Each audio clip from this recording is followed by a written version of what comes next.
Does NSFAS need a middleman for this project? Because you have got accommodation providers, they are here. You've quantified them, you've done it very well here on the...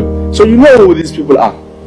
Do you need to pay someone money to pay another person money? Like what is that? And I don't buy, because I heard it before as well when we were at that oversight, where they say, no, this money is not coming from NSFAS, this money is coming from the landlord. It's not true. Because if NSFAS is paying 4,500, that 5% that the landlord pays to these dodgy 4 companies that we don't know, maybe you must also give us their names, CEO. It's coming from that 4,500. So it's government money, it's our money. Because where are these landlords getting this money from? Why does, and this is the same problem we had with Izaga, Tenet Technologies, those 4 things of the middleman allowances, which almost collapsed NSFAS last year. I understand this was before your time. Why? Because comrades want to eat. So they create unnecessary middlemen. So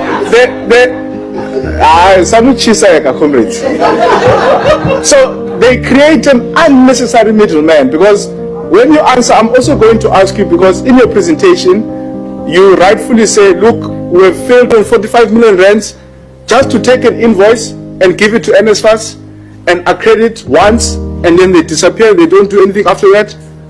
CEO, chair of NSFAS, all of us can agree this is wrong. This is a crime. Like, this is something that must be top of the priority of NSFAS. That 145 million rands that we spent in the 5% in 2024 could have been used to fund more students who are not receiving funding from NSFAS. Who accredits? What are the names of these companies that accredit student accommodation? Every month, these companies are given 5% of the money that NSFAS pays.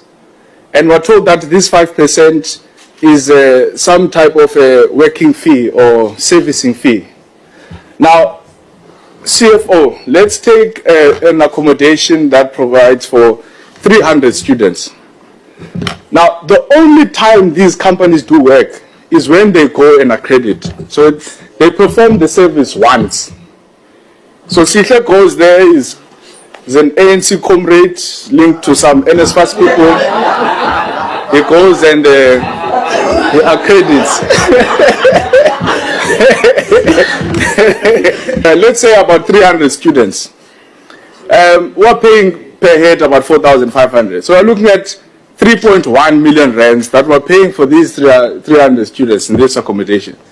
And then this guy accredits this thing once, but we pay him 5% every month. So he's getting about 67,500 rands every month for a service that is only performed once. Because it's not like these people, they go back to check every month. Is this accommodation still at a state that it was supposed to be? And you know how I know that they don't check? Because NSFAS says to us, we were tricked. The university provided pictures that says that this accommodation is in the correct state. But when we went to go check, we discovered that actually this is a shack.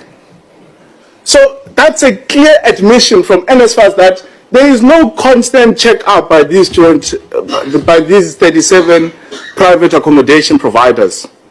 Now, I want to find out, COO or CEO, anyone in NSFAS, how much have we spent on these private service providers who are given a responsibility to go and accredit student accommodation in South Africa? We have, the board and management, find these contracts to be deeply problematic. The nature of the system indicates to us that there are problems. But there is contractual law in South Africa here. While we may not have signed those contracts, we are bound by them, which is why we would have instituted a legal review into the solution partners as well as their accreditation partners. In addition to that, the SIU has also flagged this complex accommodation process for review and is at the initial stages of the investigation of the process, and I'm sure they will make recommendations. While we are here, we are stuck with this process here. There is no alternative. And my concern is that the system can't be shut down overnight.